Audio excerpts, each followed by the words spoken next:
दोस्तों आपको मालूम होगा जियो ने कल अपना सैटेलाइट बेस्ड इंटरनेट इंडिया के अंदर लॉन्च कर दिया, जिसका नाम उन्होंने जियो स्पेस फाइबर रखा है, जो कि गीगा इंटरनेट भी कहा जा रहा है कि भैया उसकी स्पीड 1 Gbps तक होगी ऐसी लोकेशन पे जहां पर इंटरनेट तक नहीं मिलता होगा, मतलब रिमोट एरियाज में ये अपनी सर्विस प्रोवाइड करेंगे। लेकिन आयरनी ये देखिए कि BSNL जो कि गवर्नमेंट ओन कंपनी है वो कहती है कि हम अपनी 4G सर्विसेज पूरे इंडिया के अंदर बहुत ही जल्द शुरू कर देंगे। ये 4G पे ही अटके हुए हैं, private company satellite based internet भी ले आई है, 5G तो पूरे इंडिया के अंदर वो ले ही गए होंगे अब तक, लेकिन अभी भी ये कह रहे हैं हम 4G सर्विस सारे इंडिया के अंदर शुरू कर देंगे। भाई 4G तुम्हें तो 5G तक पहुंच जाना चाहिए था। मुझे तो ये यकीन नहीं आ रहा कि अभी तक इनका 4G पूरे इंडिया में ही नहीं था। तो अब जाके सुनने में आ रहा है कि ये पंजाब के अंदर 4000 साइट्स पे 4G सर्विसेज के लिए टावर वावर लगा रहे हैं, जिससे कि वहाँ पर पूरा 4G शुरू हो जाएगा BSNL का। लेकिन बात करें प्राइवेट कंपनियाँ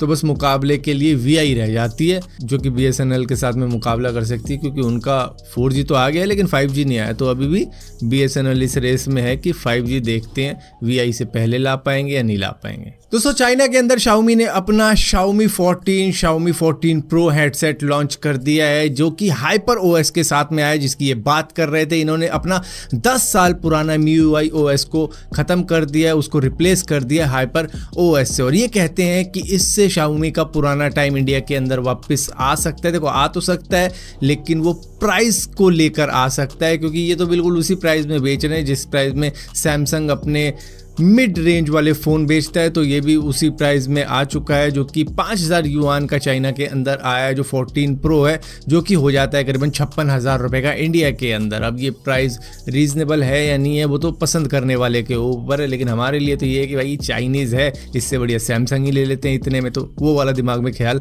आ जाता है। ऊपर से कईयों के दिमाग में आ जाता है एप्पल ही ले लेते हैं भाई इतने में, तो ये बात तो है। ऊपर से अगर Xiaomi 14 की बात करोगे, जो कि सबसे सस्ता है, जो कि 4000 युआन का वहाँ पे आया है, तो मतलब कि यहाँ पे आएगा करीबन 45-46 हज़ार रुपए का। तो वही बात आ जाती है कि भाई इतना पैसा खर्च करने के बावजूद भी आपको चाइनीज फोन लेना है, तो फिर तो वो आपकी चॉइस के ऊपर है, आपके बजट के ऊपर है कि भैया ठीक है आपको वैल्यू फॉर मनी चाहिए, स्पेसिफिकेशन वगैरह सब बढ़िया है, इसकी इस वजह से ले लेता हूँ। लेकिन फिर वही बात है ना, ब्रांड वाली बात आ जाती है। तो Xiaomi एक हद तक मुझे ना 20,000 के नीचे अच्छा लगता है, उसके बाद में तो फिर वही आ जाता है यार, सैमसंग ही ले लेते हैं। दोस्तों पाकिस्तान के अंदर जब आप गुरुद्वारा श्री करतारपुर साहिब पर जाते हो दर्शन करने के लिए, तब वहां पर पाकिस्तान आपसे $20 चार्ज करता है, जो करीबन 1400 या 1600 रुपए के आसपास में हो जाते हैं। लेकिन वहीं पर पाकिस्तान की साइड से जब कोई जाता है दर्शन के लिए तो उनको 400 रुपए के करीब में देने पड़ते हैं। तो यहाँ पर पाकिस्तान का कहना ये है कि शायद हम ये जो $20 चार्ज करते हैं वो हम रिड्यूस कर सकते हैं या फिर पूरी तरीके से हटा भी सकते हैं, क्योंकि इनका अंदाज़ा ऐसा था कि भाई 5000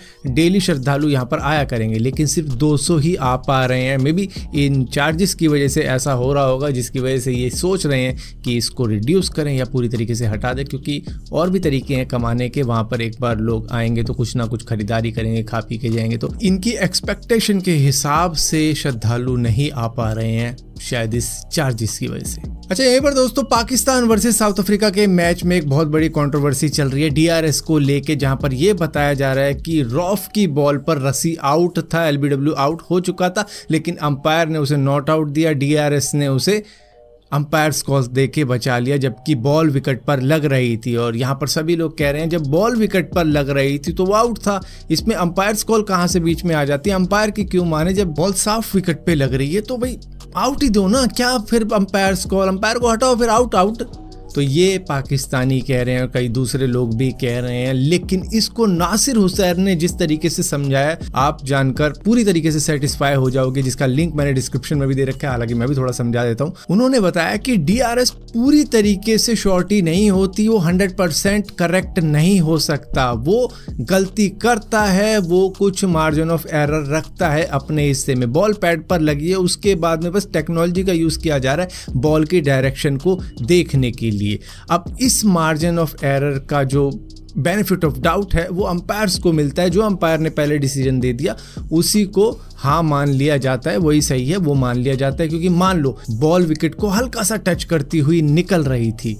तो कई लोग कहेंगे ये आउट है, लेकिन क्योंकि ये टेक्नोलॉजी 100% एक्यूरेट नहीं होती, ये भी हो सकता था कि बॉल शायद विकेट को कभी भी लगती भी नहीं। तो ये एक बेनिफिट ऑफ डाउट है जो कि अंपायर्स को दिया जाता है, वरना हर कोई LBW की अपील कर रहा होता और हल्की सी भी इधर उधर बॉल लग रही होती तो वो आउट ही होता और वो विकेट फिर 3 विकेट का नहीं रहता, वो शायद और बड़ा विकेट हो जाता, क्योंकि हल्का सा भी अगर किसी को लगता कि भाई शायद लग सकती है और DRS दिखा देता तो हर कोई अपील ही ले रहा होता हर बॉल पे। तो यहाँ पर एक डर रहता है कहीं DRS बेस ना हो जाए, तो वो रहे इसके लिए अंपायर्स कॉल रहती है। और इसी के साथ साथ ये बेनिफिट ऑफ डाउट अंपायर को मिलना चाहिए, क्योंकि ये टेक्नोलॉजी भी 100% एक्यूरेट नहीं है।